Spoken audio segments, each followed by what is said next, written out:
Bienvenidos a Pixel Podcast, tu podcast de confianza sobre el 3D. ¿Y qué tal, Rocky? ¿Cómo te encuentras el día de hoy? Muy buenas, Kraken. Pues la verdad que estoy bastante bien y venía con ganas porque hoy me gustaría hablarte de un tema que me parece bastante interesante y que en la industria eh, se puede desconocer un poco, y era sobre el tema de las palabras que se utilizan en la industria. Porque hay veces que ayudan mucho y dices, joder, mira, pues no conocía esto y con una simple palabra ya entiendo a qué nos referimos. Claro, sí, ¿no? Es que eso es un detallazo, ¿no? Pues por lo menos de mi parte yo había aprendido en mi forma más práctica, una forma más práctica. Ujú. Entonces cuando de repente alguien de la industria me hablaba específicamente sobre un tema en específico que yo lo controlaba perfectamente, pero no conocía el término, de por sí ya soy malo con los nombres, bueno, imagínate cuando me tocan esos términos tan locos. Entonces me quedaba como que, ok, sí, jeje, qué bien. Entonces tenía que buscarlo rapidito por internet para decir, esto. Claro, porque nos pasa mucho que sabemos qué son las cosas, pero no cómo se llaman las cosas. Sí, sí. Entonces nos explicamos un poco raro o hay que extenderse para llamar a una cosa como se diría a un propio nombre. Entonces, si te parece mal, me gustaría ir tocando varios ámbitos de la industria donde hay palabras que son medio complejas. No son complejas realmente, solo que simplemente tienes que Sí. quedarte con el término para decir, ah, vale, tiene este nombre, y a partir de este momento, cuando digan esta palabra, ya sé qué es lo que significa. Vale, entonces el día de hoy vamos a comenzar como con varios factores, ¿no? En este caso vamos a tocar lo que es la parte de las palabras o la lista de palabras en la parte de modelado, texturizado, rigging, animación, rendering y simulación, ¿no? Sí, un poquito variado para saber y entender todas al menos una gran parte de las palabras que se utilizan en la industria. Lo más genérico, por así decirlo. Exactamente. Todo siempre se puede excavar y indagar mucho más, pero para tener unos mínimos conocimientos no vendría nada mal. Y pues sí, pues si no te parece mal, algunas palabras de modelado que podamos decirnos o para qué sirven y cómo se llaman. Ah, vale. Entonces, bueno, en este caso, bueno, vamos a ver. Primero vamos a comenzar por lo más básico, ¿ok? Creo yo. En este caso, obviamente, el poligonaje. Que Ujú. obviamente, el poligonaje básicamente es una estructura que se conforma básicamente todos los modelados. No en todos los casos, pero bueno, más adelante vamos a explicar en esta parte de aquí. Entonces, ahora venimos con la parte de extrusión. Es la técnica que permite extender superficie desde un polígono. En este caso, poder crear geometrías mediante el estiramiento o por así decirlo, la extrusión. Lo que pasa es que ya no tengo tan metida la palabra dentro de lo que es la psique, que ya de por sí como que, eso está extruyéndose. Pero bueno, básicamente es como que estirar creando geometría, ¿ok? Sin perder básicamente la forma en específico, ¿ok? Luego vendríamos con los NURBS, que en este caso yo creo que hay un detalle, ¿verdad? Con lo que son los NURBS y los polígonos, que en este caso NURBS usualmente, fíjate, a esto sí lo voy a colocar como un easter egg, ¿no? Normalmente cuando las personas están trabajando programas de ingeniería de modelado, Sí. usualmente utilizan NURBS, precisamente porque los NURBS básicamente son superficies suaves, ¿verdad? O rígidas, básicamente, que básicamente se manejan básicamente de forma matemática. Entonces son sumamente más controlada y más perfecta a la hora de modelar que en este caso un poligonaje, ¿ok? Claro, pero una NURB, Entonces, ¿qué sería? O sea, al menos para que lo pueda uh-huh. entender de manera muy práctica, de decir, un NURB es tal, o como lo explicaría más simplificado.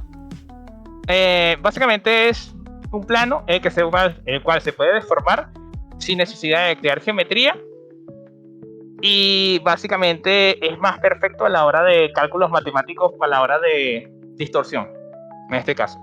Se puede decir, y esto como lo hago como ejemplo, para no extenderme mucho en esto, porque hay muchos términos, que básicamente actualmente los NURBS en la parte de animación se utilizan más que todo para los rigging, porque te permite hacer básicamente distorsiones de cuerpo y te permite hacer más fácil los controladores en el caso de la boca, de los ojos, etc. Claro, entonces Básicamente. los NURBs realmente son más visuales a la hora de animación porque son los controladores que utilizan los animadores. Son las curvas. Actualmente sí, exacto, sí, pero son curvas más controladas y a las cuales se distorsionan mediante cálculos matemáticos sin crear más cantidad de geometría. Eso es lo bueno de los NURBS. Es Ah, mira. sumamente extraño. Para ese tipo de cosas, yo creo que tendríamos que meternos durísimo en lo que son los NURBS, porque pueden funcionar de distintas maneras de acuerdo a la aplicación que le quieras hacer. Pero en Ajá. este caso, básicamente, es eso, básicamente. Básicamente superficie con cálculos matemáticos que te permite distorsionar de forma suave basada en cálculos matemáticos. Eso es todo. Wow, qué técnico. Bueno, ¿qué quiere? Que bueno, no, son como, si quieres menos técnico sería, son como los polígonos, pero no son polígonos, pero se distorsiona mejor que un polígono. Entonces como que, bueno, es que es difícil suavizar o simplificar lo que son las normas, porque son súper raros en este caso. Vale. Sí, explicarlo de grosso modo es difícil, ¿no? Vale, Entonces, curioso. sí. Entonces, en este caso, Rocky, si yo te pregunto entonces ahora que yo te digo, mira, ¿qué es un boolean? Un boolean. Esto es interesante Sí. porque mucha gente a la hora de modelar necesita hacer espacios con otra geometría, ¿vale? Digamos Huecos. que huecos, exactamente. Digamos que quiero hacer una ventana, por ejemplo, y yo tengo un cuadrado, literalmente un cuadrado. Bueno, digamos, más que un cuadrado, sería una caja, digamos una caja. Vale. Y luego cogemos otro cuadrado, otra caja más pequeñita, y la intersectas por en medio, ¿vale? Y el recuadro que has dejado en medio lo podrías vaciar. Entonces te quedaría vacío y te quedaría solamente el rectángulo, habiendo hecho un boolean, que es básicamente como juntar dos geometrías para crear nueva geometría, podría decirse. Sí, bueno, en este caso sería como cortar una geometría basado en otra figura geométrica. Me decía, yo si tengo un plano, meto una figura geométrica, que en este caso sería una esfera, y Ah, cuando le aplico el boolean, automáticamente creo ese círculo dentro del plano ahora, porque lo recorté, claro. basado en la forma geométrica. Claro, es que eso te puede ayudar para un montón de cosas, la verdad, ¿eh? Es interesante. Sí. El problema de eso es que muchas veces crea más geometría de la que ya tiene, y si le has suavizado, en este caso, en Maya, se vuelve un orto. Así que siempre cuando vas a trabajar con Boolean, básicamente traten de dejarlo en uno, en low poly, porque si lo colocan en suavizado, automáticamente todo se le va a enmarañar así todo raro y feo, y bueno, en este caso yo creo que para Hard Surface el Boolean es perfecto. En modelado orgánico es una cochinada, por lo menos eso es lo que yo he comprobado. Claro, porque si ahora usas un boolean sobre tu topología, ¿qué va a pasar? Eh, en que un personaje orgánico. Bueno, sobre realmente cualquier tipo de geometría. Bueno, lo que va a suceder es que si de repente tú tienes un plano con 4 polígonos, ¿verdad? Y básicamente el boolean, que es la otra forma geométrica, es un círculo y tiene como 50 polígonos, digo, 5 vértices o 50 vértices, vamos a suponer, y lo recortamos, me va a crear 50 vértices alrededor de ese círculo. Y va a ser una locura porque tú ya de por sí ya tenías anteriormente 4 polígonos. Entonces, cuando tú suavizas eso, básicamente Maya va a decir, mira, men, pero estos vértices te tienen que pegar a un sitio, no pueden quedar en el aire. Entonces por eso mismo se enmarañan todo. Por eso tienes que trabajar, cuando vas a trabajar con Boolean, normalmente son con Hard Surface, porque cuando lo intentas suavizar, en este caso como el orgánico, se va a ver una asquerosidad porque Maya no va a entender de dónde carrizo vas a conectar todo ese 10 de vértices que se quedaron en el aire. Claro, y ahora que hablabas de esto del suavizado, digamos Ajá, que tienes tu cubo, ¿vale? ajá. Y decías que si lo suavizas se te va todo a tomar por saco. Y Mm. para suavizar los bordes, ¿cómo Ah, qué, qué- ajá. qué harías? Bueno, en este caso es un suavizado de aristas, ¿no? En este caso, para los que no sepan qué es una arista, básicamente son las curvas, o en este caso básicamente son eh, los extremos externos, ¿verdad? Y rectos de una superficie. En este caso, si tengo un cubo y quiero suavizarlo, ¿verdad? Tengo que agregarle más topología en este caso, es decir, colocarle más edge vertex. Claro. Entonces, ¿qué hacemos en este caso? Le aplicamos un bevel, ¿ok? Un bevel, básicamente tú escoges los edge, ¿ok? Y a partir de esos edge que tú escogiste, básicamente le haces un bevel y automáticamente te suaviza toda la superficie. Agregándote, ojo, bien claramente, agregándote más geometría. Pero de una manera más controlada. Qué bien, joder, ahí facilito, muy bien, muy bien. Claro, pero entonces esto puede venir bien, pero a la vez tendrás que ir con cuidado con tu retopología, ¿no? Y con tu PC, porque si te pasas de verga, la PC se te va a ir a la shit con la cantidad de polígonos que te va a colocar. Claro, hombre, hay que ir con cuidado con estos temas. Claro, Sí. porque luego cuando entramos en retopología, ¿qué podría ser? ¿Qué es la retopología? Porque suena algo que dices, bueno, haz una retopo. Una retopo Bueno, y dices, sí, uh-huh. pero yo me cago en esa retopo. Bueno, sí. Lo que pasa es que, fíjate, el tema de la retopología es una cosa que normalmente las personas que están aplicando o están trabajando modelado más que todo modelado orgánico de Chart Design, normalmente siempre les afecta bastante cuando están comenzando, porque la retopología es la capacidad de agarrar y minimizar y básicamente de redirigir y reconstruir la malla poligonal de un objeto en específico. ¿Para qué? Precisamente para que tenga menos cantidad de poligonaje manteniendo la forma anterior, ¿ok?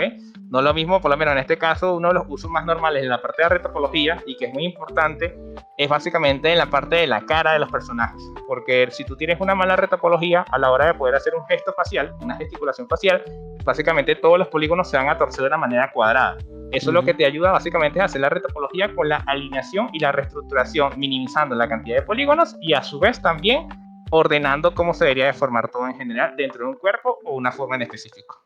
Claro, pero ¿en qué casos tengo que hacer yo una retopología? Porque digo, yo paso a hacer retopologías, yo hago mi modelo y ¿para qué voy a reducirle? A mí me gusta que tenga tropecientas vértices, tropecientas edges y me da igual. Tengo un buen ordenador, no necesito una retopología. ¿Cuándo se necesita una retopología? Mira, necesitas retopología, por lo menos en la parte de animación. ¿Por qué? Normalmente cuando las personas quieren imprimir un personaje en 3D, obviamente ahí tú puedes colocarle polígonos en los polígonos y polígonos en los polígonos, ¿ok? No va a importar porque así es como que se define la mejor, lo más HD que puedas imprimir un personaje. Pero en este caso, para la parte de animación, a juro y porque sí, tienes que hacer retopología. Más que todo, uno de los usos más coloquiales o más normales que se utiliza la retopología, aparte de assets, que es medio extraño hacerle retopología a un assets, básicamente es en la parte de creación de personajes, porque lo que es la parte de modelado orgánico, a juro necesita es minimizar la cantidad de poligonaje, porque obviamente si tú tienes un personaje con extremadamente demasiado poligonaje, el animador se lo va a hacer un infierno animar eso, porque en tiempo real no se va a poder mover, va a ser extremadamente pesado. Por eso mismo es necesario 100%, si tu personaje es para animación, tienes que hacer retopología en modelado orgánico. Claro, y si no lo quiero para eso, quiero imprimirlo o tener un modelo 3D yo guardado, un render No es bonito. necesario, no es necesario tener, es decir, si en este caso si es para impresión, si no importa que no le hagas retopología. Vale. De por sí tú puedes tener tropecientos polígonos y no va a pasar nada porque obviamente el personaje no está hecho para moverse en tiempo real, ni gesticular, ni tampoco tienes que estar pendiente de las articulaciones ni nada de eso. Así que lo puedes colocar como te dé la gana. Claro, por supuesto. Vale. Y bueno, y en esta parte vendría justamente con lo que tú me estás comentando, ahorita que me estás comentando lo de impresión 3D, vendríamos con la otra pieza o la otra herramienta que es la parte de sculpting. Que en este caso la parte de sculpting sería básicamente utilizar las herramientas que te permiten esculpir un cuerpo como si fuera hecho de arcilla o de plastilina. En este caso, para la gente que utiliza ZBrush, es una cosa muy normal. Y bueno, para Maya y para Blender, sí también se utiliza esa técnica, pero más que todo para reafirmar ciertos detallitos, no comenzar el personaje a modelarlo de cero como normalmente se hace en ZBrush. Claro, y bueno, perdona que te interrumpa un momento, pero claro, tú cuando modelas en Maya o en el programa que utilices, ¿no estás esculpiendo ya directamente? ¿O hay dos formas de modelar? O sea, hay dos formas. Dime. Sí, exacto, sí, es que existen dos formas porque sí. Pues en este caso estaríamos trabajando del modelado tipo Hard to Face, que en este caso estaríamos trabajando con Vertex, Edge y Face, ¿verdad? Que en este caso es como yo modelo principalmente. Y después cuando tú modelas de esa forma, después viene la parte de detalles. Y la parte de detalles utiliza la herramienta para sculpting. Que en este caso ya cuando tienes ya la forma básica, utiliza la herramienta de sculpting para utilizar la malla que tú ya creaste de personaje y empezar a retocar y reafirmar ciertos detalles, básicamente utilizándolo como que si fuera de arcilla o de plastilina. Entiendo. Vale. Bien. Y después de eso, bueno, los edge loops creo que, no sé, creo que son básicos, ¿no? Sí, digamos que es la unión entre dos vértices y tendríamos el resultante que es un edge. Sí, exactamente. Exactamente. Y lo más fácil para las personas que son maya, porque yo soy más que todo maya, el edge loop básicamente se vendría siendo lo que es el multicut, que tú puedes agregar simetría y geometría mediante una herramienta. Eso es todo. Bien, curioso, cuanto menos. Y aquí quería también entrar ahora en...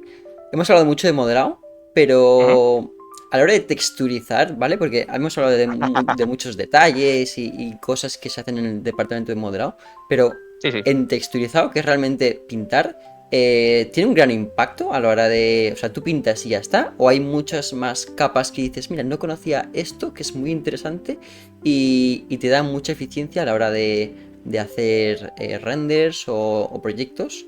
Cuéntanos un Sí. poco sobre los posibles mapas de texturas que pueda haber. Bueno, en este caso yo te puedo decir que la parte de pintura y texturizado se basa en las tres, bueno, que son 3 puntos básicos, que en este caso son como que es la Sagrada Biblia, ¿no? En este caso, entender que es un bootmap, que es normal map y básicamente displacing map, ¿ok? Ujú. Básicamente es lo básico porque a diferencia de lo otro que podemos comentar más tarde, que en este caso sería el specular y el albedo, estas tres básicamente van a ser cruciales para lo que es el texturizador a la hora de mandar después de la retopología a básicamente el rigger, ¿ok? Porque de acuerdo a las técnicas que tú vayas a utilizar de estas tres, el personaje va a quedar mejor o peor de acuerdo a lo que se está buscando en la producción, ¿no? En este caso podemos decir que el bootmap, que en este caso es un mapa algo antiguo, porque imagínate, yo utilizaba, ¿cuál? Yo utilizaba Mentalray, utilizaba nada más con bootmap con Mentalray, Claro, que es un motor de render viejísimo, que en este caso básicamente es una textura basada en escala de grises para crear superficie, ¿no? Una superficie, pero ojo, relieves, pero sumamente ligeros. Sirve para hacer sí. texturas, pero bastante ligera, ¿ok? Lo malo, o lo que yo pude observar, como estamos tan viejos, muchas veces también el bootmap también crea demasiado pixelado. En este caso depende también de mucho del tamaño de la escala, ¿no? En este caso de la imagen que estoy utilizando para crear la Claro. textura. Sí, sí, por supuesto. Después de esto vendría lo que es el normal map, que básicamente es una forma, ¿verdad? Que es totalmente distinta porque también interactúa con la luz y la superficie de detalle, ¿ok?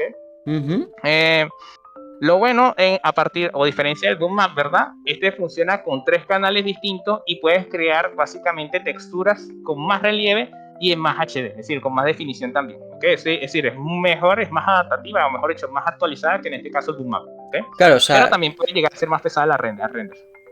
básicamente, como dice el propio nombre, se basa en las normales porque está Exacto, basado en la geometría. Esto viene del modelador. Y según la geometría, la cara en la que está mirando, pongamos que tengo yo la mano así.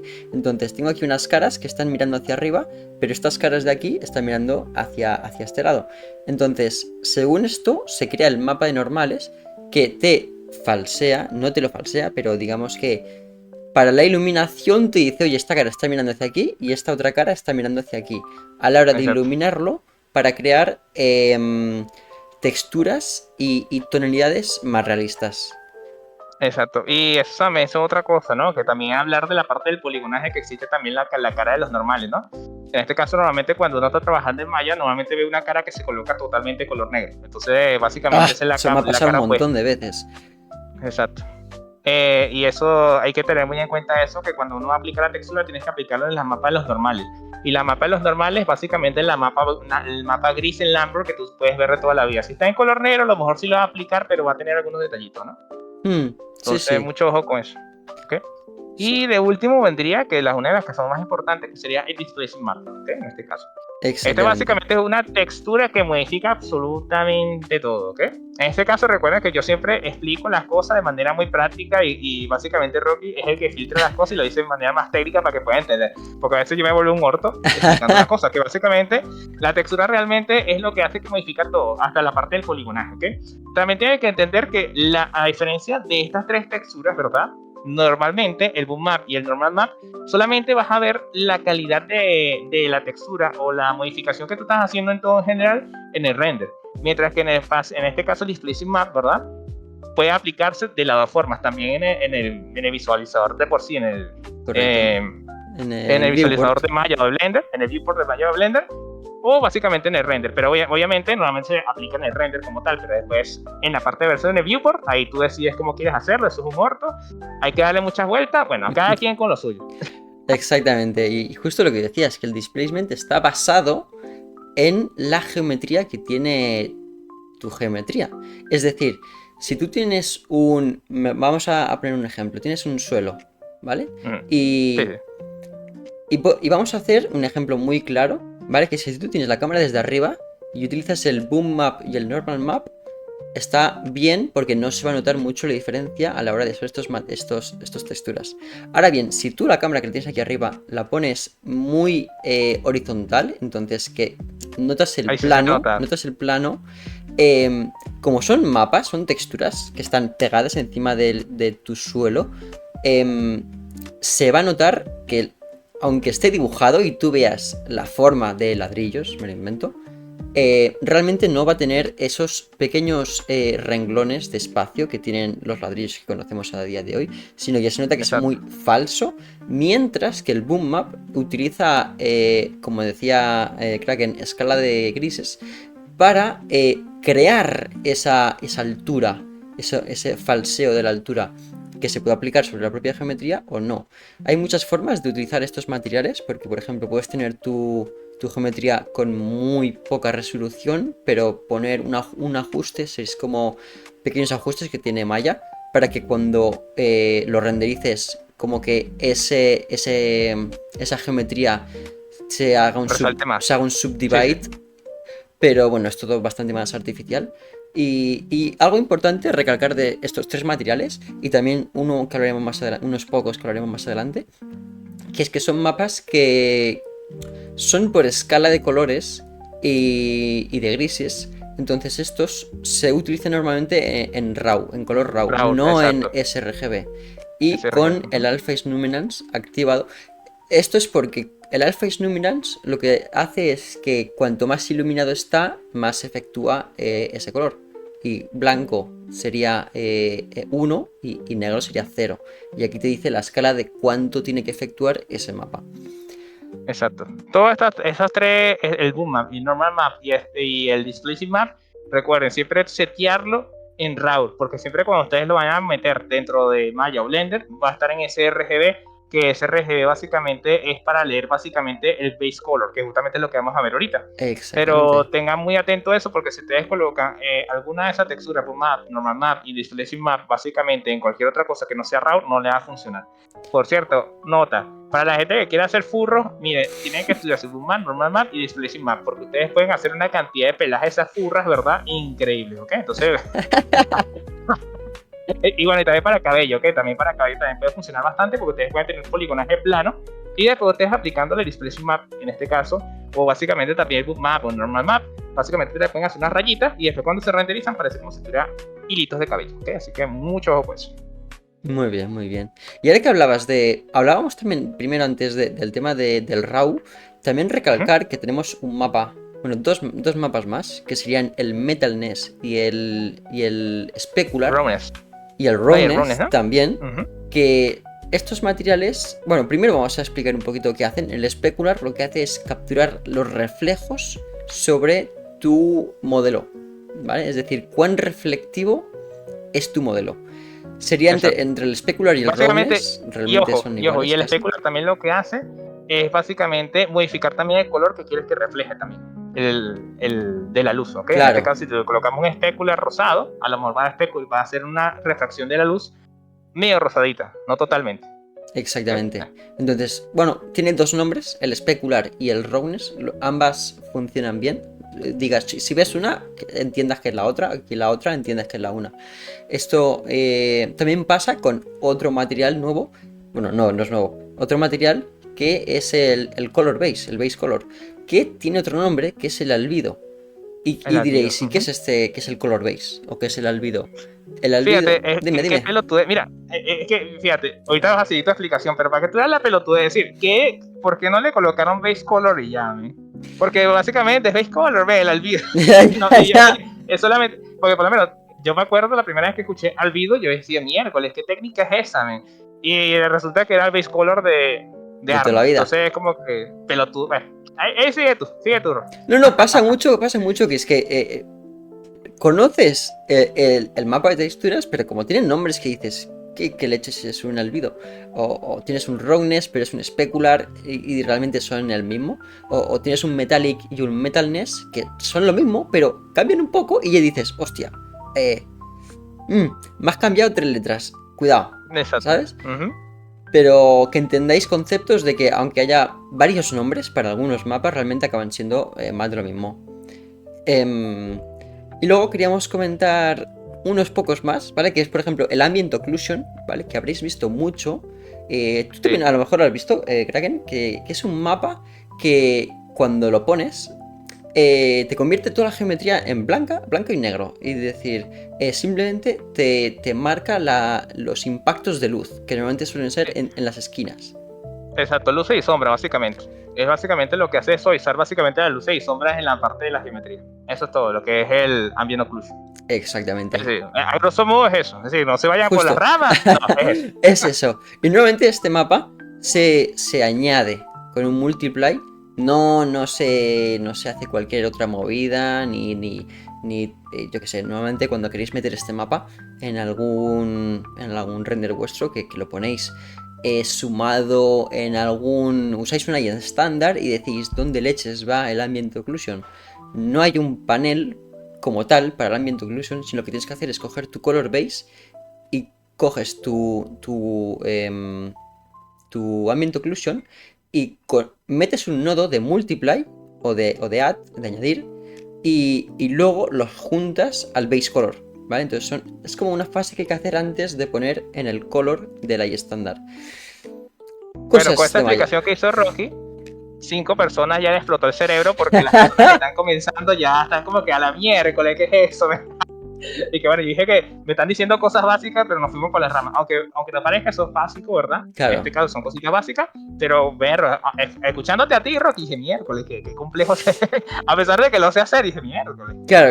Es profundo el tema. Lo que hace es que también hay veces, y quiero que tiene una cuestión, a veces es más difícil explicar ciertos temas, ¿verdad? De una manera más campechana y coloquial que explicarlo de acuerdo a lo que hacen, ¿ok? Porque en este caso hay cosas que no se pueden simplificar más, sino que es esto y esto. A pesar de que se escuche muy técnico. Sí, totalmente. Así es. Y mira, para cerrar un poco, dime. No, bueno, y lo que te iba a decir ahorita es que en la ambient occlusion, ¿verdad? Yo creo que también tendría de la mano lo que son los PBR, ¿no? Sí, podrían ir de la mano, realmente. Porque cuando hablamos de PBR, ¿vale? Que realmente es un physically based rendering, ¿vale? Y diréis, ¿qué leches me acabas de decir? Es un material que se ha apropiado para hacer un render lo más realista posible. Es decir, que este material contenga todos los aspectos que contienen los materiales en la vida real. Me refiero... Exacto. Aquí vamos a entrar un pelín ligeramente más en materia, ¿vale? Pero vamos a hablar de pequeños materiales que se usan al menos en Maya. También hay en Blender y otros programas como puede ser en Unreal Engine y Unity, pero bueno, vamos a hablar de Maya en nuestro caso porque estamos más en ese tema. Y es que, por ejemplo, cuando usas una estándar veréis que tenéis el Transmission, tendréis el Subsurface Scatter, tendréis el Color, tendréis el Roughness, Specular, Geometry, tenéis un montón de opciones. Eso lo que hace es que sea el material lo más fiel posible a la realidad. Ahora bien, si usáis el clásico material que usaba Maya hace mucho tiempo, que sería el Lambert, el Foam, el Bling, son materiales que les faltan muchas propiedades que tiene el iStandard. Entonces, digamos que todas las que no son el iStandard no son materiales PBR, mientras que el iStandard sí que contiene todas las propiedades correctas para ser un material físicamente realista. En Blender podría, sería por ejemplo el Principated BSDF, que realmente es casi lo mismo en Maya y en Blender. Pero que sepáis básicamente que es un PBR, un material basado en física y realidad. Claro, y hay una cosita que de repente para que sepan, el PBR se aplica totalmente en Maya y Blender de la misma manera. Lo que pasa es que normalmente, tanto en Maya como en Blender, yo voy a hablar más que todo por Maya, no hay ningún material que se llame PBR, claro. ¿okay?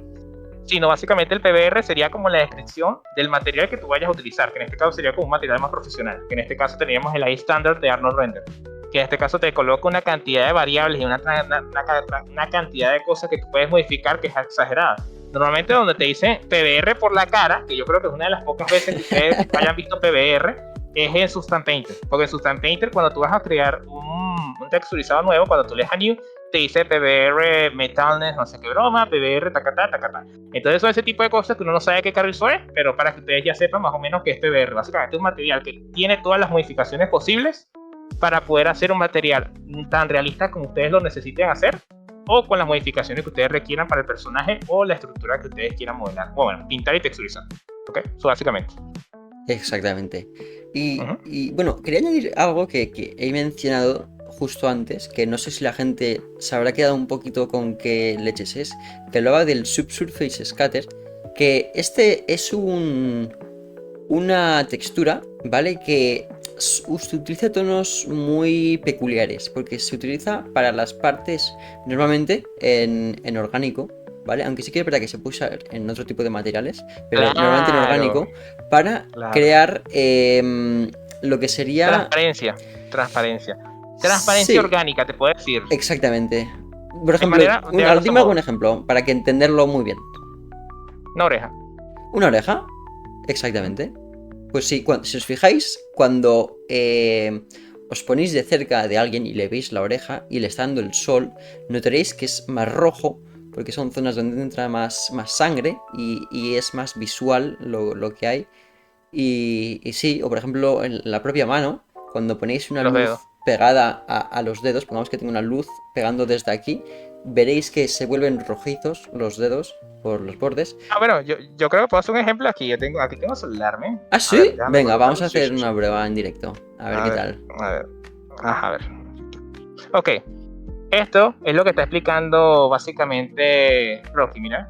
Si se dan cuenta, mi dedo está medio transparente y está más o menos aplicando lo que es la parte de la luz. Está pasando la luz a través de mi dedo. Para eso sirve eso, para cuando las superficies sean así, que con una luz intensa sean semitransparentes o que contengan la luz. En este caso, la punta de los dedos o las orejas, que en este caso tendríamos que son más delgadas, obviamente crean este efecto. Y Ujú. obviamente no se coloca opaca ni nada, ni tampoco se absorbe la luz. Este tipo de cosas es la herramienta o básicamente es el El- material que está explicando básicamente Rocky. Que lo que Exactamente. crea es que cuando pegue una luz, ¿verdad? A ver, succionar la luz como si fuera mi mano así normal, que no se refleja nada porque es demasiado gruesa. No, aquí lo que hace es que la luz básicamente medio traspasa mi dedo. En este caso parece el dedo de E.T., pero bueno, básicamente eso es lo que hace ese material. ¿Okay? Muy bien, muy bien. Y ahora que hablabas de lo que es la piel, podemos mencionar al menos el tile, la textura, la textura que se tilea. ¿Qué es un tile? ¿Para qué sirve? Básicamente, el Tiable Texture, ¿verdad? Básicamente es básicamente para poder hacer texturas que no se vean con las, por así decirlo, que no se le vean las costuras. No sé si alguna vez a ustedes les ha pasado que cuando ustedes colocan una textura o crean una textura en específico, ya no sé, claro, la gente que tiene su Sun Painter no le va a pasar esto, pero las personas de old school que hacen una textura por UV, ¿verdad? Y la quieren repetir 5000 veces, como en este caso, si tú quieres hacer poros de la piel, en este caso, tú creas una pequeña superficie. Ujú. Y obviamente tú la aplicas en el modelado y después le dices que la repita en U y en V tantas veces. En este caso, si tú no haces un Tileable Texture, ¿verdad? Básicamente van a verse la textura y unos cuadrados así en las líneas rectas a los lados, que literalmente es la vez que se repitió esa textura. Básicamente el Tileable Texture son texturas a las cuales no se le ve la costura como tal, sino la puedes repetir y la puedes multiplicar es decir, cuantas veces tú quieras, y va a aparecer una textura lisa sin ningún tipo de comienzo ni fin. ¿Okay? Esto es muy interesante porque puede utilizarse para un montón de cosas y te ahorra muchísimo Sí. espacio y lo que sería como información y peso No, en los y te archivos. ahorra vida también, porque sí, imagínate hacer un texturizado de una piel pequeñito, pequeñito por cada porito que hay y después hace. No, no. Es No, no, decir, no. eso te facilita muchísimo las cuestiones de la Tileable Texture. Que fíjate, es una pelotudez, pero tiene hasta nombre eso, ¿sí? Es decir, no es como que, mira, textura infinita, no, bueno, le pudieron colocar Infinite Texture, en este caso, a ver, Tileable. Pero bueno, Podrían, han perdido la oportunidad. sí, sí, sí, pero bueno. Bueno, bueno, curioso, Y, curioso. y luego de eso yo creo que ya tendríamos los puntos ya básicos en el caso de lo que es la parte de texturizado y modelado, ¿no? Digo, bueno, texturizado y modelado, sí, en este caso. Sí, sí, sí, sí, exactamente. Y ahora quería entrar un poquito más en materia, en lo que tú haces, donde tú eres un especialista, y que nos puedas decir un poquito palabras que tú usas en el día a día, y para la gente que quiera entrar en tus streams, a ver un poquito qué estás haciendo tú y tramando en tus directos, para que entiendan y puedan ver qué estás haciendo y entenderte, explíquenos Bueno, algunas palabras. primero, no safe for work. No, mentira. Bueno, sí, en cierta manera. Bueno, si tú eres artista, tienes que saber qué es eso. Si no eres artista, bueno, no lo busques. Este, entonces, bueno, mira. Primero lo que teníamos que saber, que primero es un join, en este caso, ¿no? primero join es lo más básico de todo, que en este caso justamente la semana que viene va a comenzar el curso de ring. Pero básicamente join básicamente son los huesitos o básicamente los pivotes que te van a permitir básicamente colocarle una estructura a algo en este caso, ¿no? Que en este caso sería lo más básico. En este caso huesitos, no sé cómo le dirá en Blender, ¿no? En Blender también son joins. En Blender creo que no. En Blender tiene otro nombre, Armature. En Blender se llama Armature. Ah, disculpe, señor francés. Ulala. Armadura para los cristianos. ¡Qué hostia! Bueno, pero... A ver, entonces vendríamos con la parte, bueno, la parte de... Cuando tú pasas la parte del hueso, ¿verdad? Que en este caso sería la parte de skinning. En la parte de skinning básicamente es poder crear como de esa fila de armature, de joints, básicamente.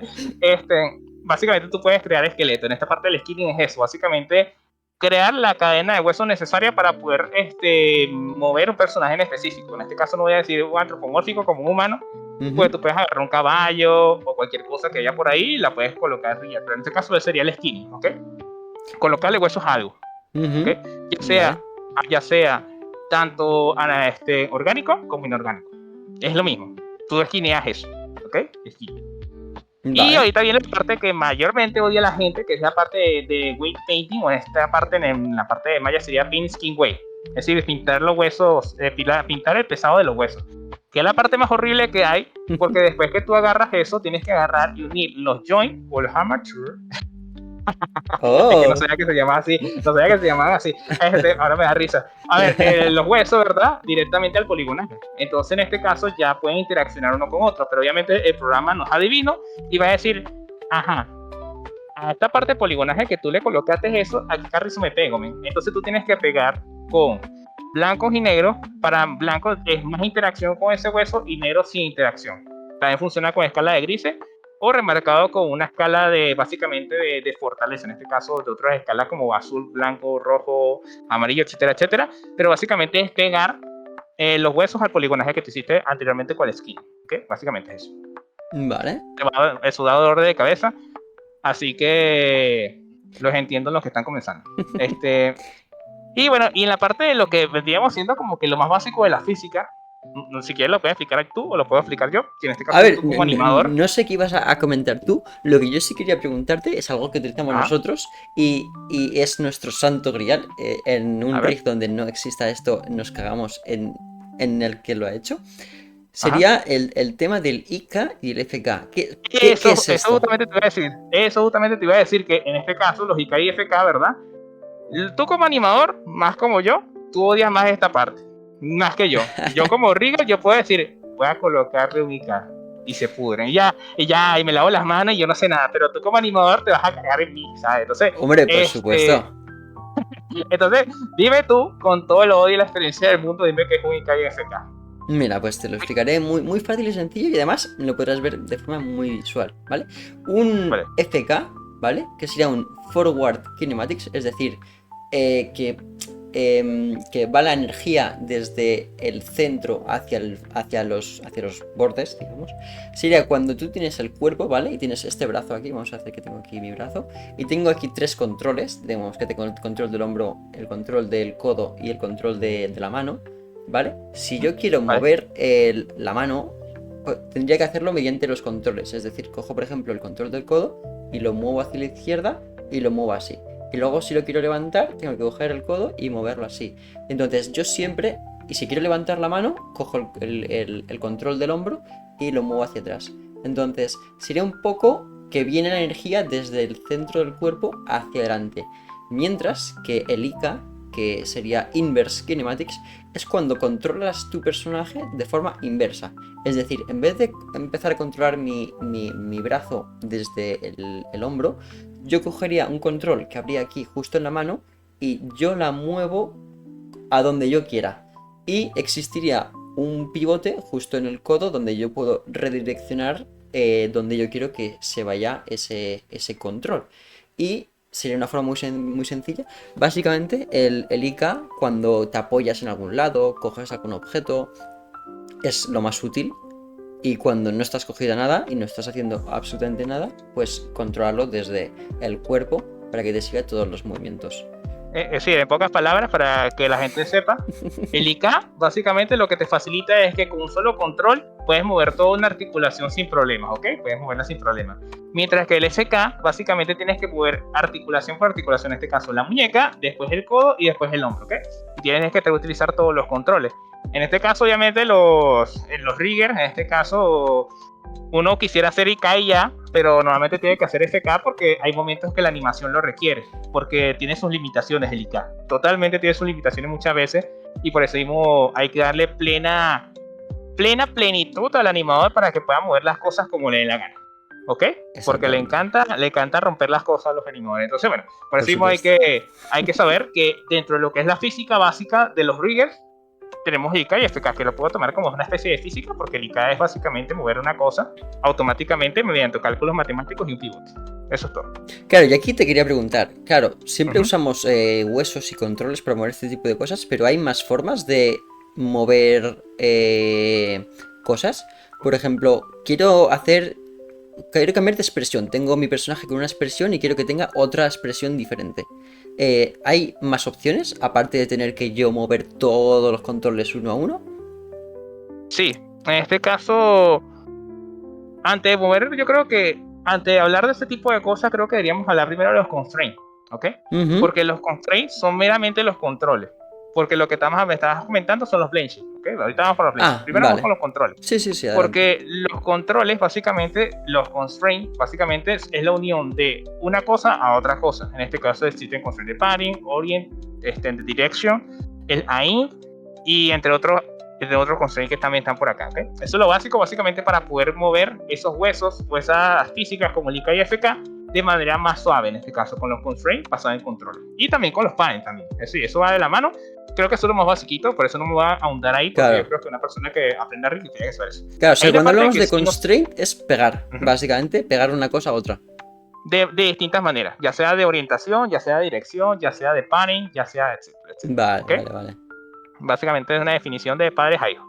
Y en el caso de, que no es muy tocado en este caso, porque hay muchas personas que se saben hacer rigging, pero en este caso es gesticulación facial, que son los blend shapes, ¿ok? Los blend shapes no solamente funcionan para gesticulación facial, sino también funcionan para una cantidad de cosas distintas para físicas, pero lo más básico que se utilizan son para los blend shapes. Básicamente los blend shapes son una copia exacta del modelo que tú quieres modificar, solamente que voy a modificar solamente es la segunda copia para que en la primera copia interactúe. De esa manera también te ahorras pasos y también te ahorras controladores a la hora de hacer un modelado, o en este caso una modificación, en este caso, ¿no? Es un modelo que es sumamente útil porque funciona para casi todo. Lo malo, y eso como siempre yo mismo extendiéndome en las cuestiones como siempre, a ver. Básicamente lo malo de los blend shapes es que te cargan demasiado el peso del personaje, ¿okay? Por eso normalmente los riggers tratamos de utilizar blend shape solamente en lo básico que usted requiera agarrar. Nos basamos más que todo en controladores para que el animador, cuando vaya a mover el personaje, no esté tan cargado. Claro. Porque el problema está es que los blend shape agregan demasiada geometría por hacer copias del modelo base. Entonces llega un punto de que está más o menos pesado. Funcionan, sí, son bastante útiles también, pero el detalle está es que es la contra, ¿no? Que básicamente crean más peso a lo que es el escenario o al personaje en sí. Claro, totalmente. Y después de eso, bueno, creo que tocaría en este caso, porque ya tenemos los controllers, tenemos los blend shapes, los constraints, acá están los IK y FK, que son los más básicos. Creo que uno de los puntos que funcionan, ¿verdad? Aparte de la última parte, antes de entrar a la parte de Rocky, porque ahí sí viene la parte de Rocky, que no me meto mucho. Porque literalmente, no, ahí es una fucking locura. Sí, yo por la parte de animación, sí, yo animo, pero como siempre le dijimos en el programa de la semana pasada, cada quien tiene que saber, es decir, todos sabemos cuáles en todas las áreas que trabajamos como tal. Pero si tenemos un experto, un área en específica, hay que aprovecharlo. Bueno, por supuesto. Claro, entonces, bueno, en mi caso, para terminar la parte de Rick, tenemos la parte de los que son deformer, pero hay una parte que es bastante interesante que también no se habla mucho, de los squash and stretch. Squash and stretch, interesante. Sí. Sí, porque los squash and stretch básicamente no se utiliza mucho para cuando tú estás trabajando en la parte de, por así decirlo, rigging de personajes semi-realistas, pero en la parte de cartoon es súper básico, que en este caso lo que te permite es deformar un personaje, o el polígono de un personaje, es decir, los poligonajes de un personaje basado en un cálculo.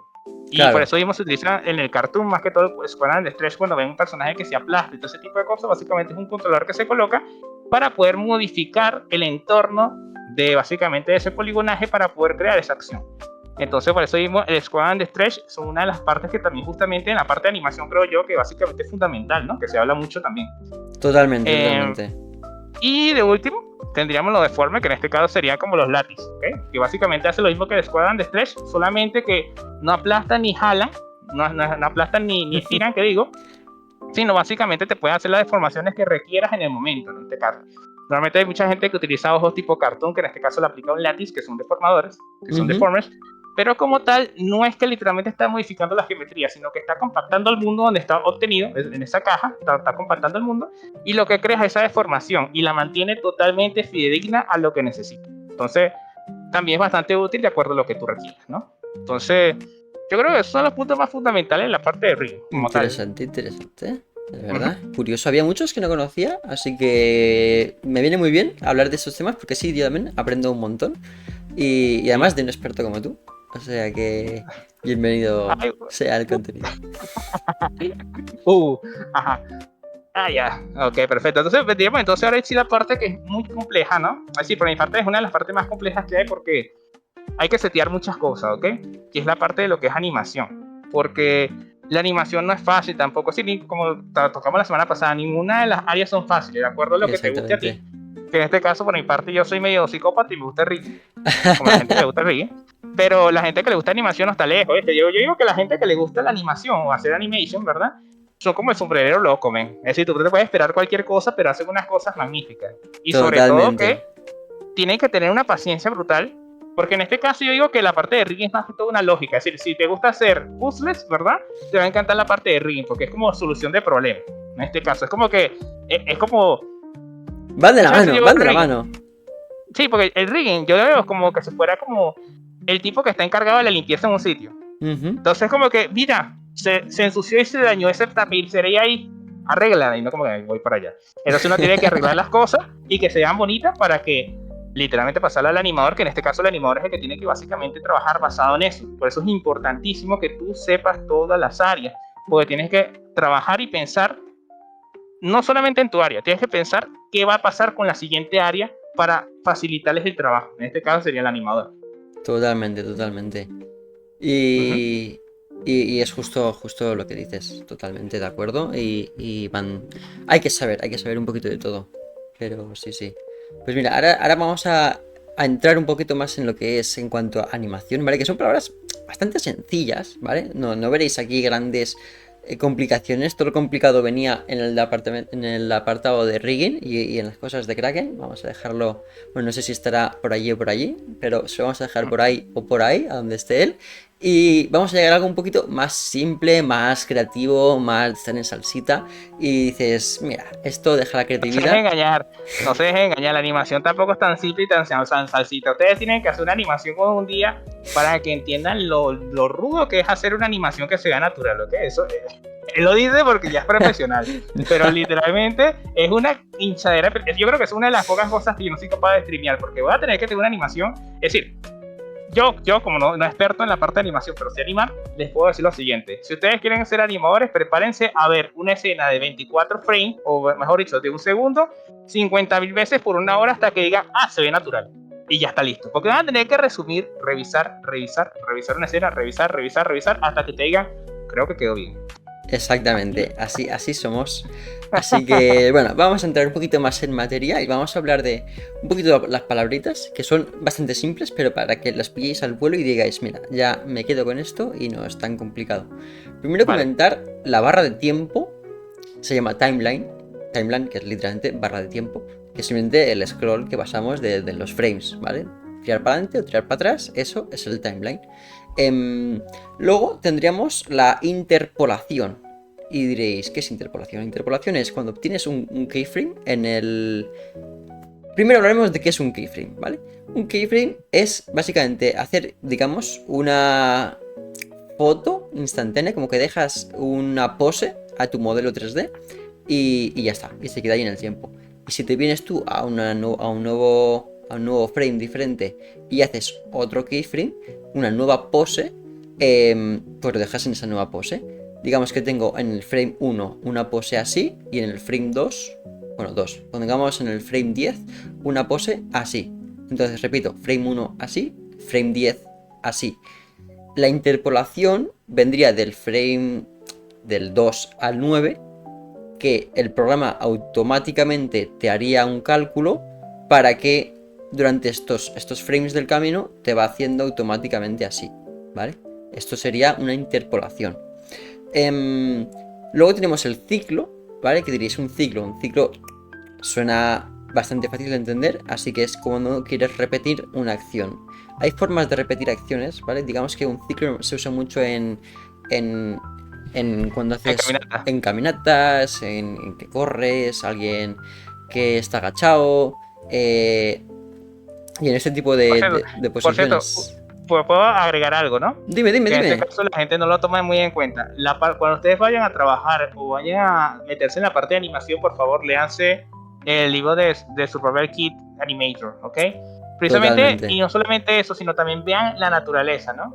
En este caso, veanse ustedes mismos caminar y ese tipo de cosas, porque ahí cuando ustedes vayan a hacer el primer ciclo de caminata es donde ustedes se van a dar cuenta que el movimiento de la caminata no comienzan directamente las piernas, comienza todos los movimientos del cuerpo, todos, no importa qué vayas a hacer, primero el que interpone o el que decide la decisión de hacer ese punto de vista es el tronco, básicamente la base. Si usted hace un personaje que se mueva primero las piernas y después todo lo demás, no funciona. Y de paso en una caminata se mueve lo que son los pies, tobillos, rodillas, cadera, hombros, torso. Cuantos controladores hayas colocado en el torso, para arriba, para abajo, los hombros, la cabeza, se mueve absolutamente todo, ¿ok? Es importantísimo que estudien un poquito más la naturaleza, ¿ok? Exactamente. Porque si no lo hacen, siempre los movimientos y algo tan simple como una caminata le va a quedar tosco y le va a quedar demasiado sólido. Es importantísimo que sea un poquito más visible, es decir, vean un poquito más y analicen un poquito más las cuestiones para, en este caso, ustedes se quieren enfocar bastante en la parte de animación. ¿Okay? Eso es más que todo un consejito que le digo a una persona que no es tan pro, bueno, no es pro en la parte de animación, pero sí ha tenido que aprender a las malas ese tipo de cosas porque si no las cosas se van a ver sumamente extrañas. Claro. Como recomendación y añadido a lo que dice Kraken, es que básicamente os veáis y os empapéis de información de lo que son los 12 principios de animación que son importantísimos, son clave para poder animar. Si no los aplicas ya vamos muy mal. Entonces, importante que si queréis ir por este camino de la animación, os estudiéis y aprendáis y entendáis y este tipo de lo que significa y cómo se transmite a vuestra propia animación. Porque evidentemente cada animación que hagáis será totalmente diferente. No es lo mismo que camine un cangrejo a que camine Hulk. O sea, tienen metodologías, tipos, formas muy diferentes, pero los principios son la base. Aunque veáis un cangrejo y veáis a Hulk, los dos siguen los principios de la animación.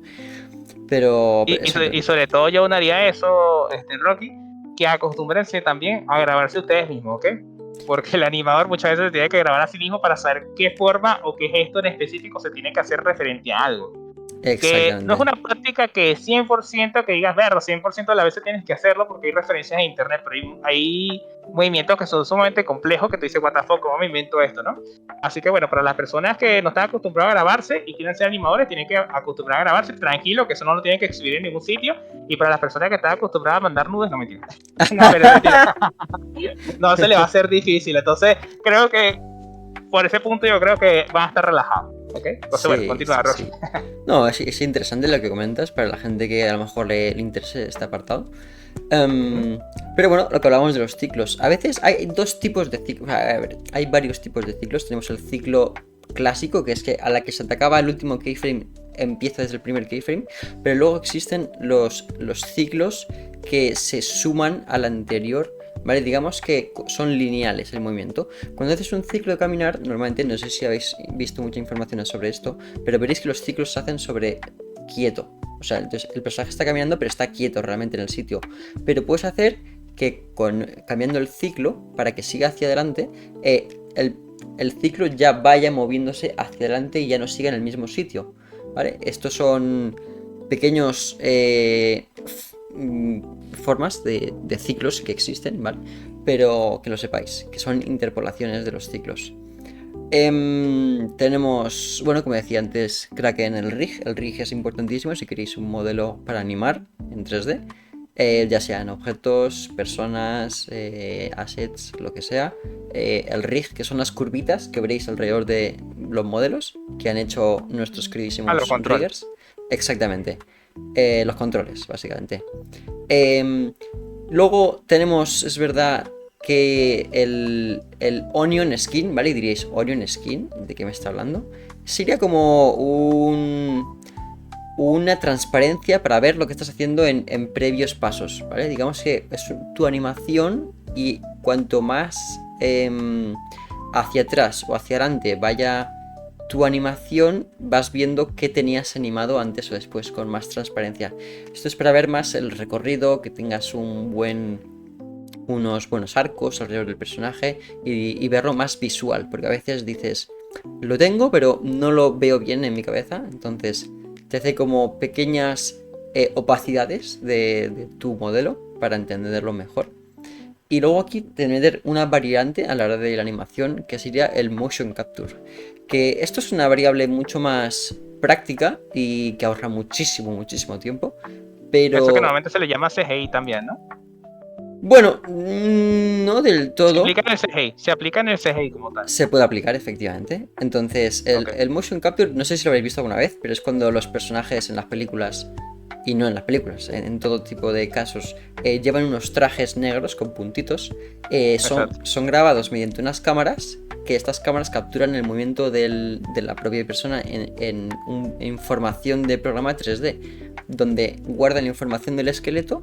Y luego eso en un programa de 3D, el que sea, el que ellos quieran, pueden aplicar ese esqueleto sobre el personaje que ellos quieran. Y entonces es una forma de animar mucho más rápida porque te pones un traje. Incluso hoy en día tampoco es necesario el traje. Hay programas gratis que simplemente tú te grabas y te lo pillan. No, ¿En serio? hay que ver fidelidades. Es verdad que no es lo mismo usar un traje que hacerlo con una cámara en tu casa, que uno será más fiel y otro no tan fiel, pero ambos hacen lo que sería hacer el mockup. Ah, ok. Em, Pero fíjate, eso no lo sabía, que ya había otras técnicas más, con otras sí, opciones que no sí, tenías que tener el traje. sí, la industria ha avanzado bastante, ahora es todo más accesible a lo que es la industria. Es verdad que hablando de lo que es industria, que ya lo haremos en futuros podcasts y de precios, todo es carísimo, pero por ejemplo, el motion capture, el mockup, es algo que antes era de privilegiados, porque solo podían usar unos pocos que obtenían estos trajes, mientras que a día de hoy ya han salido nuevos programas que tú te puedes grabar en tu casa con una o dos cámaras y esta información la metes en un programa, te lo captura y puedes exportar ese mockup para meterlo en tu programa de confianza y es bastante interesante. Entonces, esto ya es como cada uno quiera hacer sus animaciones. Vale. Bueno, Y usualmente como dime. opción, para que sepan, normalmente cuando estamos hablando de Pixar y DreamWorks, usualmente ellos no utilizan la parte de motion capture. Usualmente ellos sí, los animadores se ponen a grabarse ellos mismos para poder imitar esa acción, en este caso, en los personajes. Normalmente cuando estamos hablando de motion capture son como películas más grandes, ¿no? Y más de tipo realista, ¿no? Bueno, depende, se puede usar en muchos, muchos casos. O sea, no está fijo para grandes producciones. Yo he trabajado. Pero también eso es una inversión de precio que aumentar también el proyecto, ¿no? Exactamente. Yo he trabajado Sí. en producciones, por ejemplo, en una serie donde teníamos que nosotros animar el personaje a veces, pero cuando había escenas muy largas o que eran de diálogo, que llevaban más trabajo, simplemente se grababan con el mockup haciendo el gesto y lo pasaban al departamento y a nosotros nos encargábamos de ajustar la animación al modelo y, y así ahorraban mucho más tiempo, porque es verdad que a la hora de producciones como series y donde necesitas el material muy rápido, muy rápido. Los animadores están a toda pastilla haciendo animaciones que hay que entregarlo para ayer. Pues es verdad que agiliza. Como hablábamos, el motion capture te grabas en tu casa y ya la animación ya está medio hecha. Siempre, siempre, siempre hay que pulirla, evidentemente, porque no te va a salir una animación perfecta, pero en todas partes se usa. Veréis en Avatar y en películas de todo tipo, pero en producciones también muy low cost también existe para agilizar procesos. Pero sí, es un método muy interesante que quizás ya tocaremos un poco más en profundidad en otros podcasts también, pero ahí lo dejamos. Ya desvarié un momentico una cuestión súper random aquí mía como que motion capture y no soy por corte, imagina, que incómodo de ser eso. Pero bueno, Bueno, ajá, continúa. quién sabe, a lo mejor hay gente bueno, lo dejaremos ahí apartado y... Sí, para otro momento, para otro momento. Exactamente. Y bueno, queríamos entrar ya un poquito más en otro materia nueva, en otro departamento nuevo, que sería el tema del render, ¿vale? Cuando hablamos de un render, hablamos de formar la imagen final de todo tu proyecto, ¿vale? Y Y aquí... todo lo que se habló anteriormente comprimido en una sola cosa. Exactamente. Entonces, aquí hay un tema que está bien, ¿vale? Que podemos hablar de cuando metemos una iluminación, una esfera de iluminación en el mapa, o sea, en nuestro entorno 3D, que muchas veces decimos, vale, voy a iluminar la escena. Y tú metes una iluminación que se llama normalmente Skydome. Skydome es una esfera que, pum, te ocupa todo tu modelo 3D y tienes el Skydome. Y junto a este Skydome hay dos formas de usarlo. Simplemente lo dejas y puedes hacer que emita una luz de un color o meter variables si quieres usar nodos para hacer nuevas formas de luz. Pero digamos, para simplificarlo mucho, cuando metes un Skydome es una luz, una esfera de luz y ya está. Y puedes añadir una cosa que se llaman HDRIs. Son mapas de gran fidelidad, ¿vale? Que te capturan el entorno en 360. ¿Habréis visto alguna vez? No sé si lo habréis visto, pero cuando veis una imagen que está como muy, muy estirada, que decís, uy, que está aquí. Tiene muchísima resolución, pero es como todo en 360, ¿se ve? Esto sirve para poder aplicarlo sobre el Skydome y lo que provoca tenéis un entorno 360 grados reflejando luz realista sobre vuestro modelado o el entorno o donde queráis. Eso es importante, chicos. Por cierto, ¿cómo es que se llama la imagen? HDRI. HDRI, correcto. Ok, para que los chicos también se acostumbren a decir, por si acaso lo quieren buscar, es HDRI. Y eso también es importante porque si ustedes tienen refracción de luz, en este caso, como mi casco en este momento, ustedes no se van a ver una luz blanca así de por sí, sino de por sí la va a refractar en la luz, básicamente el HDRI que ustedes hayan puesto en el sitio, ¿ok? Eso es importantísimo en este caso porque le da más como vida a la escena. Exactamente, totalmente de acuerdo. A esto podemos meterle una cosa que es un poco... Tiene importancia, ¿vale? Que hablemos de los samplings. Diréis, ¿sampling? ¿Pero qué me está hablando este tío? Un sampling, digamos que es la fidelidad... Vale, no hablaremos de fidelidad, hablaremos de los pases que tiene esa iluminación. Cuando hablas de pases, ¿a qué te refieres? Claro, cuando hablo de pases me refiero a... Vamos a hacer un ejemplo, ¿vale? Tengo aquí esta luz y Vale. en un pase te lanzo toda mi luz, ¿vale? Pero de repente veo que no tenía suficiente bien seteado el proyecto, me falta iluminación, o no se ve bien, tengo la resolución muy baja, falta iluminación, donde lo que puedes hacer es subirle el nivel de los pases, es decir, en vez de hacerlo una vez, lo harás 2 veces. Y cuantos más pases tenga, son como más capas, ¿vale? Cuanto más, digamos que tienes un cuchillo y un sampling sería como una afilada. Entonces, cuanto más samplings tiene, más afilas tu cuchillo para que esté más pulido, ¿vale? Digamos que el cuchillo es el render y el sampling sería la fiereza, lo fidedigno que sería esa luz proyectando sobre tal. Sí, para hacerlo más claro, es que los samplings son la cantidad de veces que va a calcular algo para que sea idéntico a lo que se está buscando realmente sin causar errores. Si Exactamente. tienes una luz, ¿verdad? En un material, si tienes un solo sampling, a lo mejor va a salir como sucio, granulado, porque básicamente hizo un solo cálculo rápido. Mientras Exactamente. que si le colocas 20 samplings, va a calcular 20 veces para revisar si todo está bien y va a empezar a modificar y hasta que quede perfectamente, ¿ok? Y obviamente los samplings son casi que infinitos, así que no se pasen de vergas, porque si no van a tener 50.000 cálculos en una pelotudez, ¿ok? Claro. Así que mucho ojo con eso, pero es importante, fíjate, eso Eso es importantísimo en el render. Hasta hacer para render normal es importantísimo, pero uno no sabe el nombre, por lo menos. En este caso, yo lo aprendí a las malas, pero es importante saber qué es el sampling, ¿no? Es decir, Totalmente. De hecho, o sea, estos son dos recomendaciones, ¿vale? Que es que en las luces siempre usar normalmente entre 1 y 3. Si metéis más, es desperdicio, porque vais a hacer ultra... A ver, una cosa que se llama cuello de botella. Dime. Bueno, yo utilizo, mira, fíjate, aquí hay un debate, my friend. Oh, a ver.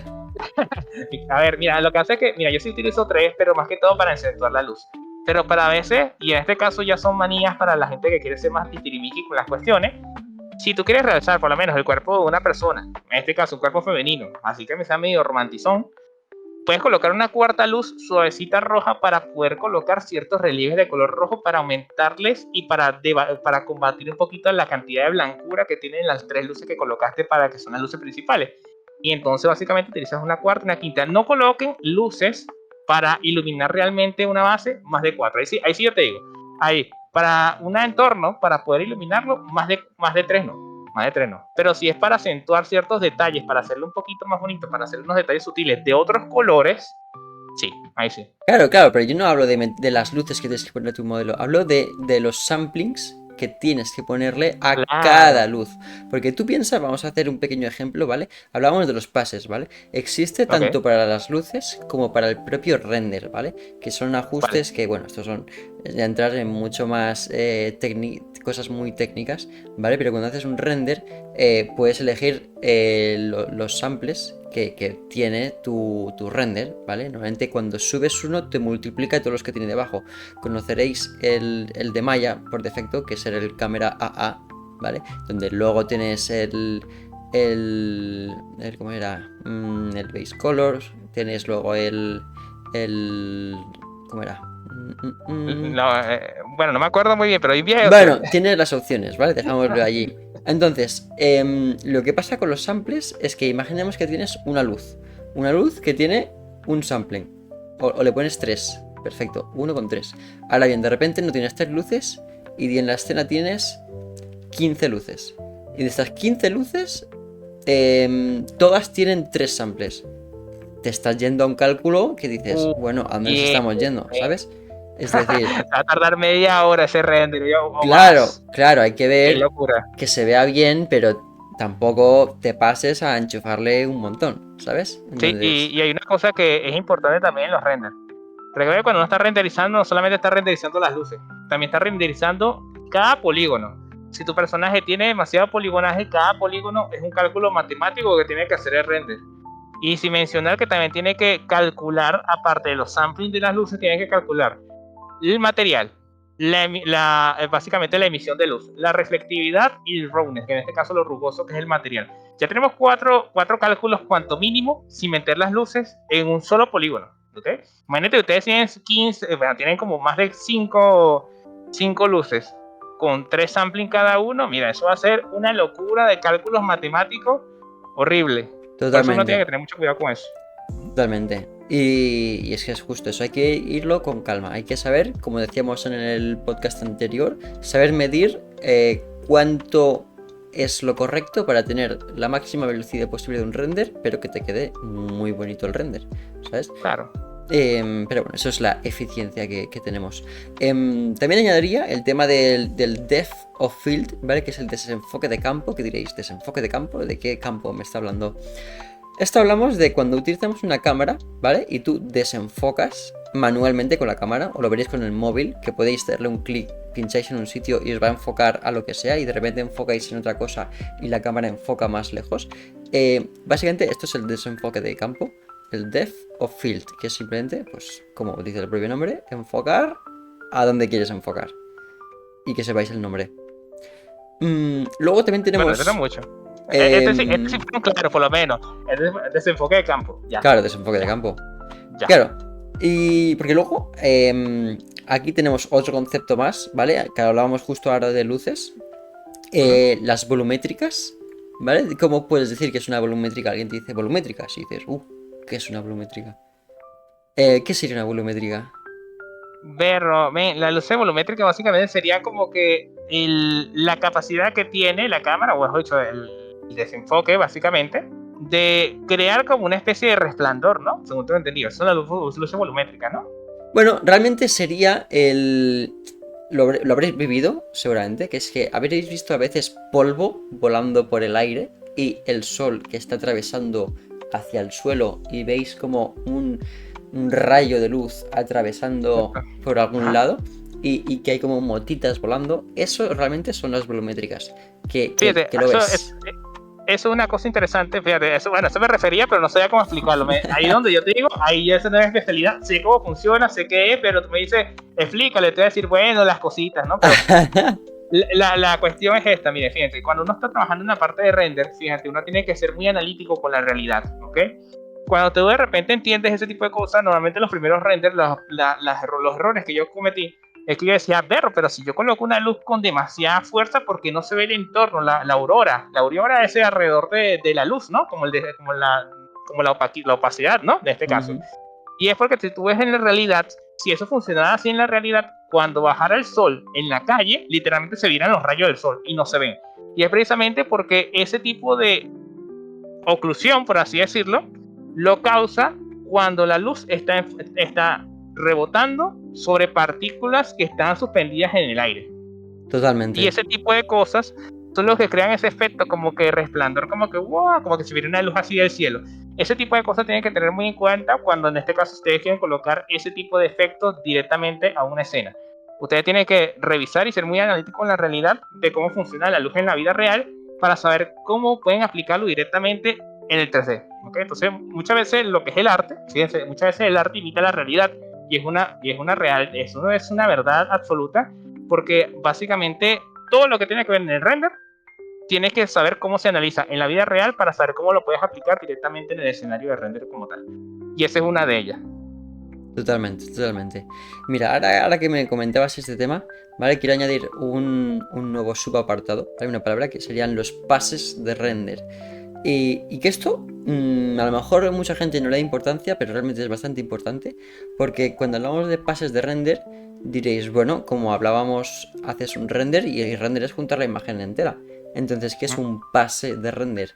Pues es básicamente llevar lo que sería dividir un render en todas las capas que pueda contener.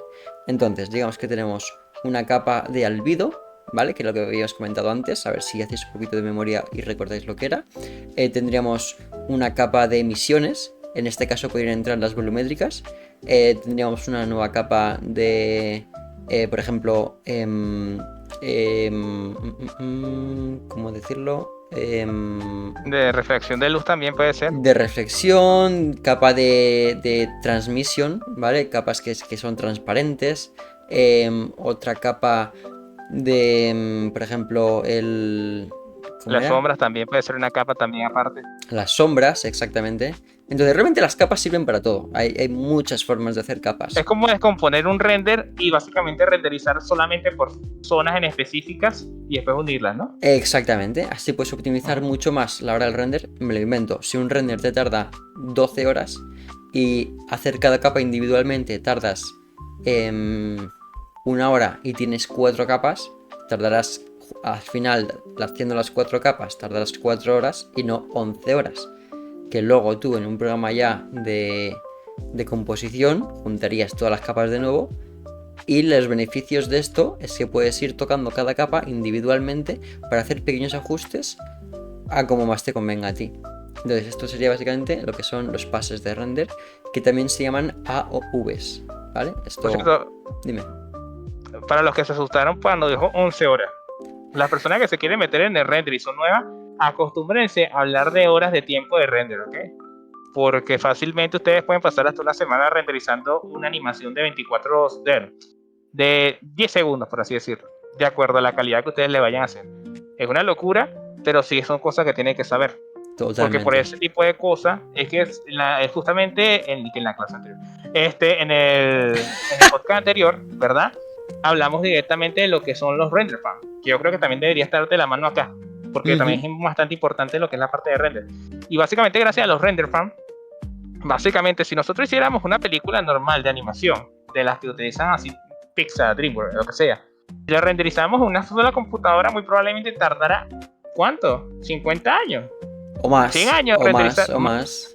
Casi 500 años renderizarse una fucking película nada más. Una fucking película nada más. Por la cantidad de render que tiene. Gracias a los render fan, son los que pues tienen la posibilidad de ser una supercomputadora, básicamente un servidor gigantesco, así como que si fuera de IA, para renderizar básicamente eso. Y claro, obviamente, como esas computadoras consumen bastante electricidad, por eso mismo siempre las tienen trabajando en muchas cosas ahí de renderizado, pero lo que hacen es, para que ustedes entiendan, los render fan pueden llegar a hacer, minimizar el tiempo de como que 200 años a por lo menos un año, ¿no? Año y medio, por lo Sí, menos. lo necesario para optimizarlo para el proyecto y son muy necesarios, básicamente. Son importantísimos. Por lo menos, claro, en las grandes producciones, en las producciones que ustedes vayan a hacer, si ustedes quieren hacer una serie, una cosa así, si quieren pueden contratar render fan porque también hay empresas independientes de eso, pero tampoco ustedes van a hacer una cosa 4K, ¿no? Una animación 4K absurda ahí, pero bueno. Bueno, puede hacerse. Ahora, justo con lo que decía Kraken, íbamos a hablar también de porque existen render farms que van por internet, es decir, son online. Tú subes tus archivos y se conecta por... Exactamente. Subes los archivos, ellos te hacen el render y te devuelven el material original para que tú te lo descargues. Esto va muy bien para optimizar renders muy pesados. Lo que sí que hay que saber configurarlos bien. Yo he intentado unos pocos y hay que saber las cosas que llevan. Que normalmente, pues si no lo sabéis, las granjas de render online van por tiempo, ¿vale? Es decir, me lo invento, ¿vale? Pero pongamos que 15 minutos son 3 tokens, ¿vale? Y te dan, por ejemplo, 50 tokens gratis por entrar y tú puedes comprar tokens. Y a lo que te digo, me invento, 3 tokens son 15 minutos de render. Y pues ahí tenéis el dato. Ahí lo dejo. Bueno, pero ojalá fuera así, ¿ven? Porque te dijera cuántos de eso. Porque, verro, 15 minutos, 3 toques. Bueno, normalmente hay varios precios, ¿ok? No, hay varios precios, de acuerdo a lo que ustedes requieran. También una de las cosas que hay que entender que también para lo que son las render farm también tienen que especificar qué programa están utilizando y qué render van a utilizar, qué motor de render van a utilizar para poder hacer como que la conjugación en la parte de la conexión. Así que bueno, y ahí nos estamos yendo un poquito más a lo técnico, pero creo que no es lo básico. Exactamente. Sí. Y bueno, vamos a hablar un poquito más del último tema, donde hablamos de palabras algo complejas, pero creerme que es bastante sencillo el tema. Al menos cuando lo escuchéis un par de veces, a la que lo escuchéis, ya os quedáis, ¿vale? Que hablaremos de sistema de partículas. Realmente suena bien, o sea, suena como tiene que sonar. Diréis, sistema de partículas, ¿qué os imagináis? Pues es cuando queréis mover un montón de pelotitas alrededor del mundo y que estén volando, o queréis hacer que una bandada de pájaros estén volando juntos, entonces simuláis muchos pájaros juntos y los movéis por un campo, cuando hojas se están cayendo y hacéis un montón de hojas ahí volando y que estén con físicas cayendo, le pones una gravedad, le metes un poquito de vientecito y eso son el sistema de partículas. El fuego, también agua y todo este tipo de cosas son partículas, son diferentes tipos de partículas, pero ahí están. Tendríamos de fluidos, los fluidos son agua, básicamente. Luego tenemos también simulaciones de ropa, ¿vale? De cloth. Y luego tendríamos aquí dos cosas que sería el rigid bodies y el rigid bodies es básicamente tu geometría, ¿vale? Tu modelo que está afectado por físicas en la propia escena. Tú evidentemente tienes un botón para modificar las físicas de tu escena como a ti te quiera, como quieras tú. Y dices, vale, pues yo creo que este modelo está afectado. Me lo invento, hago un bolo y le pongo que le afecte a las partículas. Y creo una esfera que es para tirar los bolos y le meto que sea que también... En este caso sería un passive collider, ¿no? Porque el passive collider es el que no se deforma, el que interactúa con las otras partes de la física. Exacto, justo al revés. Sería el bolo sería el passive collider y la bola... Lo otro sería la deformación. Y sería el collider, efectivamente. Entonces iría chocando y chocaría con tu bolo y se vería afectado. Ya, dime. No, por ejemplo, lo que iba a decir es que básicamente, por lo menos en la parte de Maya, lo que es el passive collider lo van a ver de aquí a la sopa si se van a meter en la parte de simulación. Porque en la parte de simulación, todo lo que me está comentando Rocky, que es en el caso de Air Force, Smoke, Soft Body, Collision, Detection, en este caso todo se va a mover así. Siempre tiene que ver el Passive Collider, que en este caso el Passive Collider es el objeto que se va a mover, que va a colisionar, pero no va a deformarse de por sí. Y la otra cosa que son los que se van a deformar o van a responder de acuerdo al Passive Collider. Cosa que me parece raro, ¿no? Porque el Passive Collider no debería ser que se deforma, porque el pasivo es algo, bueno, no voy a meter mucho por allá. Pero bueno, en este caso, bueno. Bueno, es curioso, Pero es bueno, curioso, nombres que tendrán ahí claro, para... debería ser el activo Collider, así todo mamadísimo, así como que a mí no me mueve. Entonces, pero no, es una cosa así como que bueno. Pero bueno, básicamente Passive Collider es el objeto que básicamente va a interactuar con cualquiera de las formas de la física que ustedes vayan a colocar, pero no se va a deformar con las mismas, pero sí va a interactuar, ¿sí? Para que sepan. Exactamente.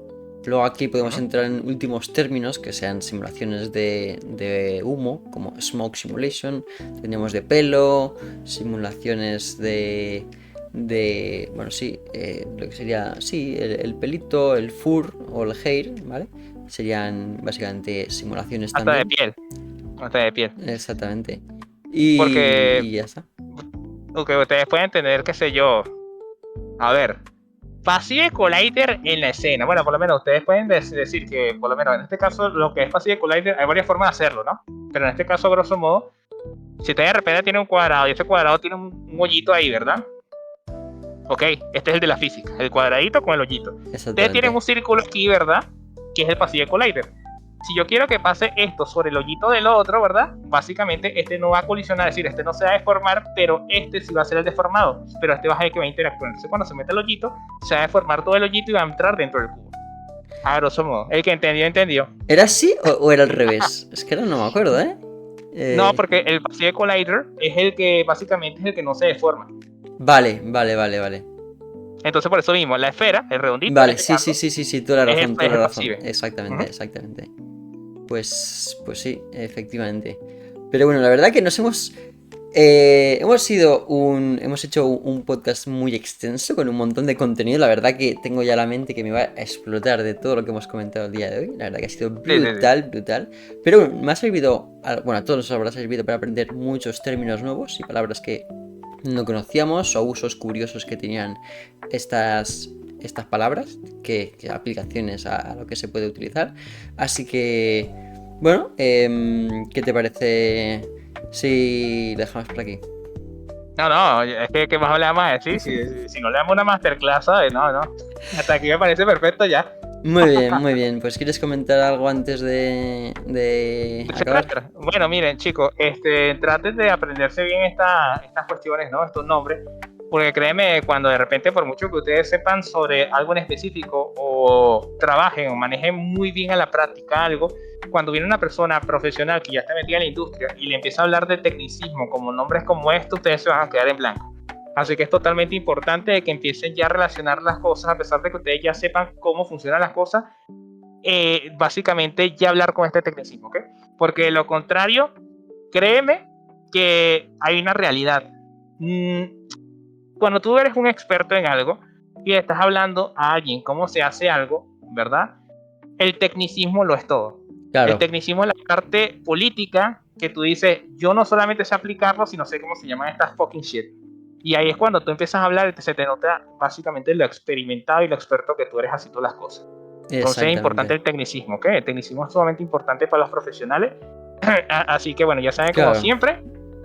Y algo importante, añadir a lo que dices tú, es que la parte buena, al menos una buena parte tiene que haber en esta industria, que es que en todas partes se utilizan los mismos términos, porque esto es global. Entonces en todas partes van a usar estas palabras. A lo mejor hay variantes porque en un programa se llama de una forma y en otro programa se llama de otra forma, pero si tú dices usar las palabras que hemos explicado aquí, te van a entender en todas partes. Entonces la parte buena es que con aprenderse este tipo de cosas ya no tienes que estar aprendiendo mucho en castellano, en inglés, en chino. Aprendes esto y dices, lo uso en mi casa y lo uso en el extranjero y me van a entender igual. Así que sí. Sí, exactamente. Pero no le estoy diciendo a la gente que son passive collisioners porque el collider, ¿no? Creo que más que ella, pues.